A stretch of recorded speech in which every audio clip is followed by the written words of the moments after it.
Mesdames et messieurs, bonjour à tous et bienvenue dans cette nouvelle édition du journal de CCTV en direct de Beijing. Nous ouvrons ce journal avec la lutte contre les terroristes du groupe État islamique en Irak. L'opération de l'armée irakienne pour reconquérir la ville de Ramadi se poursuit. Un responsable irakien a déclaré que l'armée avait repris environ 85% de la capitale de la province d'Al-Anbar et que la résistance des membres de Daesh était quasiment inexistante. Actuellement, 200 à 250 combattants continuent de tenir plusieurs zones de la ville. Si l'on compare cela aux 4000 extrémistes mentionnés dans un rapport que nous avons reçu de l'armée américaine avant l'opération militaire, nous pensons que ce chiffre suggère que Daesh a subi un gros revers. Les frappes aériennes ont beaucoup joué dans cela. Vendredi, Daesh a lancé une attaque contre l'armée irakienne à une quarantaine de kilomètres au nord de Ramadi. L'armée a réussi à repousser l'assaut. Selon Sabah al-Nouman, elle a détruit 6 véhicules chargés d'explosifs et tué plusieurs terroristes, alors qu'aucun blessé ou mort n'a été signalé de son côté. Toujours selon al-Nouman, cet assaut est un nouvel échec de Daesh qui cherche à briser le siège du gouvernement. Plusieurs corps d'armée, dont les forces spéciales et les unités antiterroristes, avanceraient dans l'est de Ramadi et seraient prêts à faire face à toute nouvelle attaque des militants de Daesh. Les affres de la guerre ont poussé de nombreux civils irakiens à fuir de chez eux pour trouver refuge ailleurs. Nous nous sommes rendus dans un camp de réfugiés près de Ramadi pour constater les conditions difficiles dans lesquelles se trouvent des familles entières. Voici un camp de réfugiés situé à une vingtaine de kilomètres environ au sud de Ramadi. Les autorités provinciales l'ont préparé avant même le début de la bataille pour reprendre la ville des griffes du groupe État islamique. Ce camp a été établi pour les réfugiés en provenance de Ramadi. Nous l'avions prévu avant de lancer l'opération militaire pour reprendre la ville. Environ 58 familles ont fui après le début des combats pour un total de 400 personnes. La plupart des réfugiés présents sont des femmes et des enfants. Ils n'ont plus rien après avoir été forcés de quitter leur foyer. Ils doivent à présent affronter les rigueurs de l'hiver à l'abri dans de simples tentes. Nous avons dû recouvrir les tentes avec des toiles. L'hiver est assez froid ici. Nous devons trouver davantage de matériaux et nous préparer à venir en aide à davantage de personnes en provenance de la province d'Anbar. Depuis le début de l'opération militaire, des milliers de familles ont fui leur habitation. Mais il est devenu plus difficile pour le gouvernement irakien de soutenir les réfugiés, alors que le prix de la principale source de revenus du pays, le pétrole, a chuté drastiquement et que les dépenses militaires sont restées élevées. Le gouvernement ne peut que proposer une aide basique comme des tentes, de quoi dormir, des vêtements et de la nourriture. Le principal problème ici est l'électricité. Il fait extrêmement froid maintenant. Vous avez peut-être vu cela, nous avons offert des cuisinières au pétrole à chaque famille. Mais nous sommes à court de carburant. Le gouvernement central fournit une quantité de pétrole très limitée, seulement suffisante pour répondre à 40% de l'ensemble de nos besoins. La bonne nouvelle est que les forces gouvernementales ont repris la plus grande partie de Ramadi. De nombreux réfugiés espèrent à présent pouvoir rentrer dans leur foyer, ou plutôt ce qu'il reste de leur foyer. Aux États-Unis, Barack Obama a déclaré dans son discours hebdomadaire qu'il ferait usage de son autorité exécutive pour réduire la violence par arme à feu. Le président américain a décidé d'agir à coup de règlement pour clarifier le système des licences fédérales de vente d'armes. Les vendeurs se disent inquiets concernant ces nouvelles mesures qui risquent de faire baisser leur chiffre d'affaires, mais aussi de violer le droit des citoyens à se protéger. À quelques kilomètres de la Maison-Blanche, où le président devrait annoncer de nouvelles mesures de contrôle des armes, les gens font la queue pour acheter des pistolets et les vendeurs savent pourquoi. Notre crainte est que ces nouvelles mesures ne rendent plus difficile la prise de possession d'une arme pour les gens qui veulent se protéger. Ça va faire baisser les affaires, en plus de violer les droits constitutionnels des citoyens.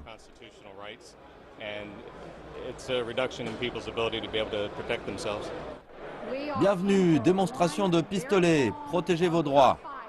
Annette Elliott anime des démonstrations comme celle-ci depuis des décennies et elle pense que le gouvernement américain essaie depuis longtemps de s'immiscer dans le droit de chacun à posséder une arme et de faire fermer des magasins comme celui-ci. Les criminels vont toujours pouvoir se procurer des armes.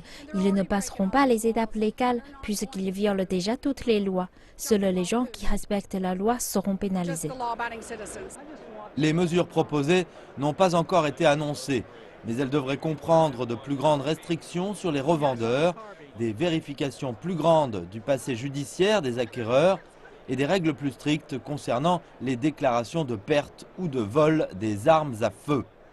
Le président américain devrait décider unilatéralement, le Congrès ayant échoué à trouver une législation appropriée.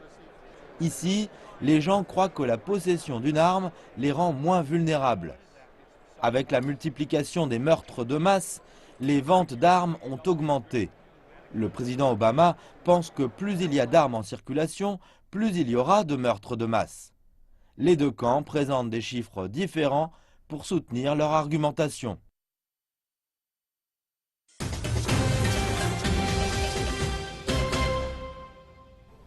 Nous poursuivons ce journal avec notre rubrique Aujourd'hui la Chine et nous commençons avec de la politique. Les candidats à la prochaine élection présidentielle à Taïwan se sont affrontés lors de leur dernier débat télévisé.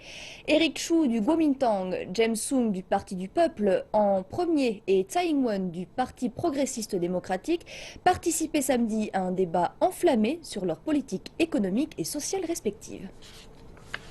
Le débat a commencé par des salutations, puis s'est déployé avec des arguments au tac au tac.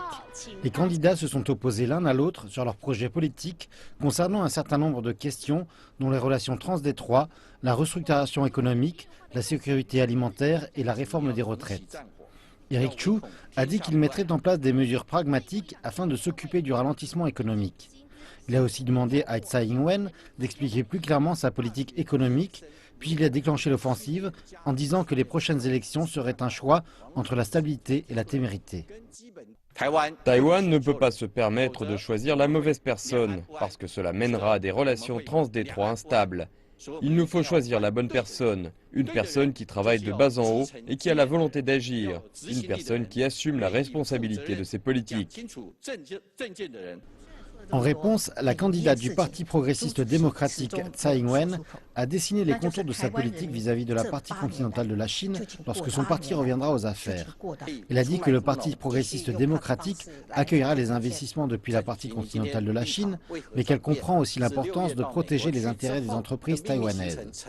Dans le même temps, elle a réfuté les affirmations du Kuomintang selon lesquelles accroître le revenu de base va procurer de la croissance économique.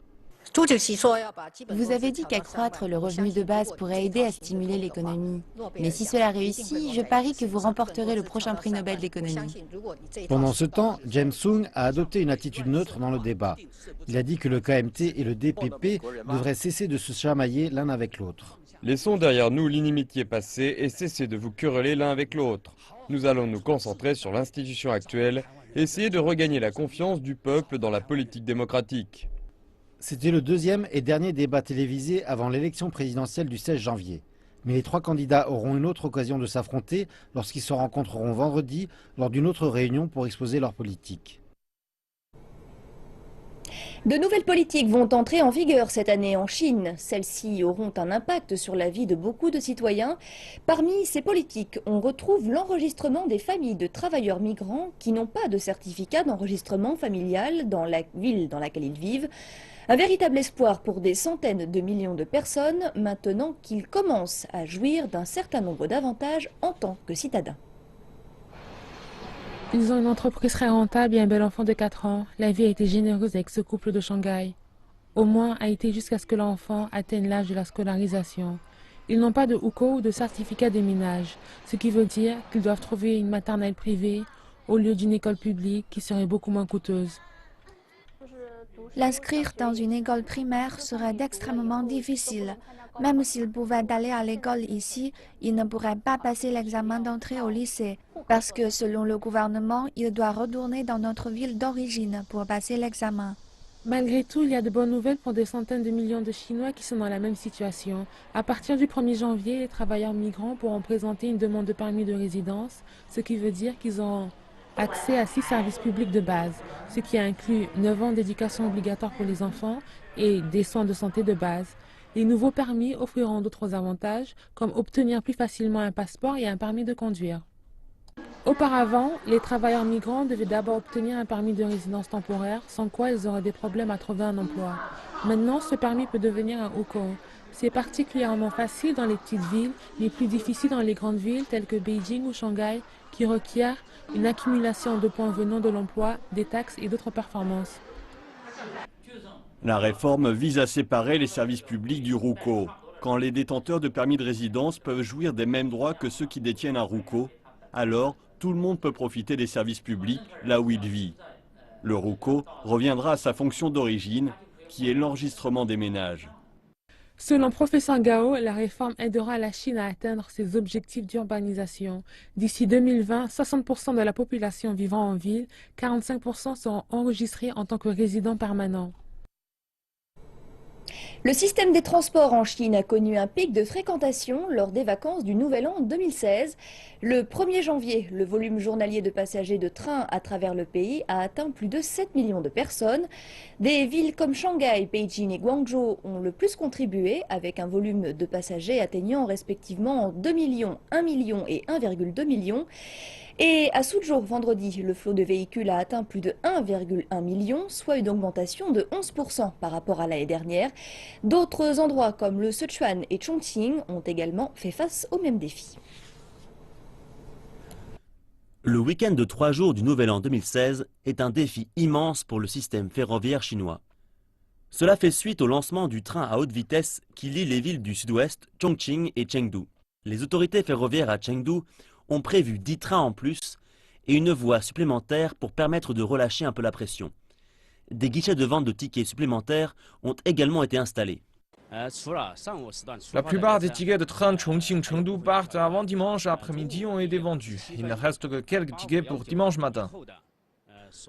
L'encombrement se répand dans l'ensemble du pays. Nanchang est un lien vital entre les lignes qui connectent Beijing et Kowloon et Shanghai et Kunming. La première vague de passagers de l'année a vu environ 600 000 passagers au cours des 2 premiers jours de 2016. Le flot de passagers au cours des 3 jours de vacances du Nouvel An atteint un record. On prédit que le pic devrait être atteint dimanche. Le volume du trafic sur l'autoroute est également élevé. À Shanghai, les véhicules s'étendaient pare-choc contre pare-choc tout le long de la voie rapide. Parfois, il semble que les vacances en Chine ont besoin d'au moins 3 jours, car beaucoup de temps est passé à attendre. Les Chinois sont de plus en plus conscients de la pollution de l'air et du danger qu'elle représente. Un citoyen ordinaire de Beijing l'a photographié tous les jours pendant 3 ans. Tous les matins, le premier geste de Zoe est de prendre une photo depuis sa fenêtre. C'est le cas depuis 3 ans. La compilation de ces clichés quotidiens forme aujourd'hui un calendrier photographique qui retrace la qualité de l'air de Beijing. Lorsque j'ai réuni les clichés du premier mois, j'ai été choqué. Et lorsque le deuxième mois s'y ajoutait, j'ai commencé à croire que cela pouvait devenir un projet significatif. La publication de son calendrier en ligne a attiré l'attention des internautes sur le problème de la pollution de l'air. Elle lui a valu beaucoup de commentaires de soutien. Il a depuis été contacté par des chercheurs qui considèrent que ces photos pourraient constituer des données intéressantes pour évaluer la qualité de l'air. Comme de nombreuses personnes, je me suis beaucoup plaint de la qualité de l'air. Mais dans un deuxième temps, je me suis demandé ce que je pouvais y faire. Le smog résulte de nos activités. Les individus y participent et ont trouvé un consensus à ce sujet. C'est là le sens de mes efforts. Zoe prépare à présent son calendrier pour 2015. Il a transformé son site web en une communauté d'enthousiastes du contrôle de la qualité de l'air. Il est aujourd'hui impliqué dans de nombreuses activités de protection environnementale. Culture pour terminer. Tout au long de l'année 2015, CCTV français est parti à la rencontre de certaines des 56 minorités ethniques de Chine. Première étape, Yanbian, la préfecture autonome coréenne située dans la province du Jilin. Très fiers de leurs racines et de leur culture, les Coréens de Chine se sont parfaitement intégrés tout en conservant leurs traditions et notamment leurs instruments de musique et leurs danses.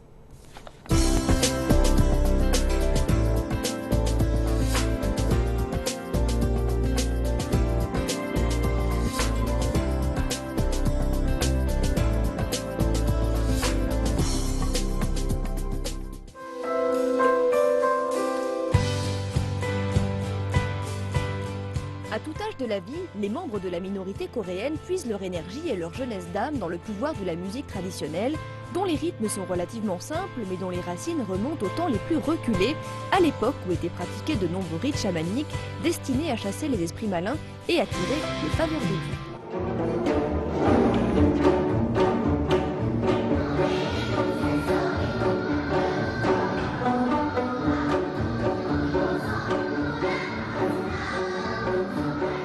La légende raconte que le gayagum a été inventé au VIe siècle de notre ère par le roi Gachil. Le monarque se serait inspiré d'une cithare utilisée par des moines bouddhistes chinois venus évangéliser la péninsule coréenne. C'est une musique très rythmée, vous voyez, il faut utiliser ses doigts très rapidement. Dans cette école de Longjing, les fillettes apprennent à jouer du gayagum dès l'âge de 7 ans. On me suit. 안녕하세요. 안녕하세요. 이름이 뭐예요? 김경이라고 합니다. 是谁教你？我妈妈从小就教我练的。哦，你在家跟你妈妈学是吧？是的。你下课以后，我们可以一起去你的家，你妈妈和你可以教我。哎呦。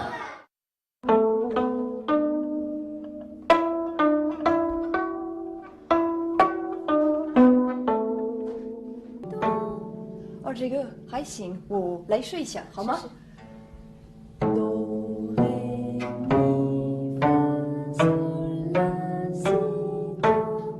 啊，还简单这个。Do, ré, mi, fa, sol, la, si, do, c'est très facile et c'est enfantin puisque c'est exactement comme en Occident. Donc même un enfant de 5 ans pourrait le faire.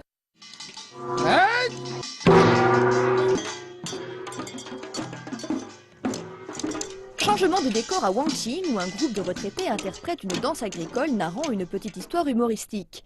Ici, il s'agit d'un homme frivole et de femmes jalouses. L'homme finit ridiculisé et moqué par tous pour son comportement indécent.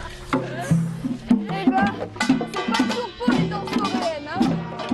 Ces personnes derrière moi ont tous plus de 50 ans et ils sont bien plus en forme que moi.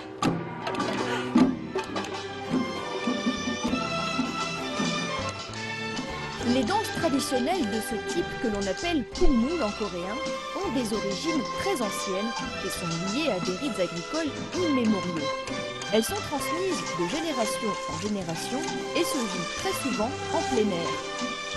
Auparavant, seuls les hommes avaient le privilège de pratiquer la danse du ruban fixée à leur chapeau et qui met les syndicales à rude épreuve. Mais cette tendance a fini par se démocratiser et à s'appliquer également aux femmes.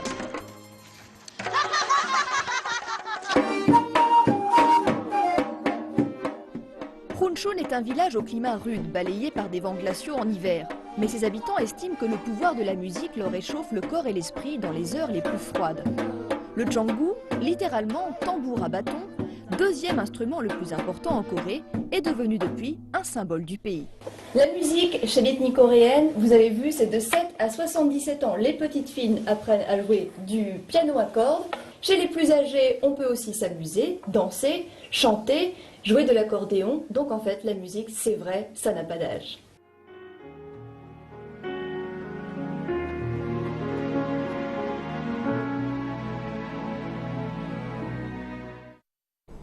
Et c'est donc en musique que nous nous quittons. Rendez-vous dans 1h30 pour une nouvelle édition internationale. Je vous souhaite une excellente suite de programmes sur CCTV français.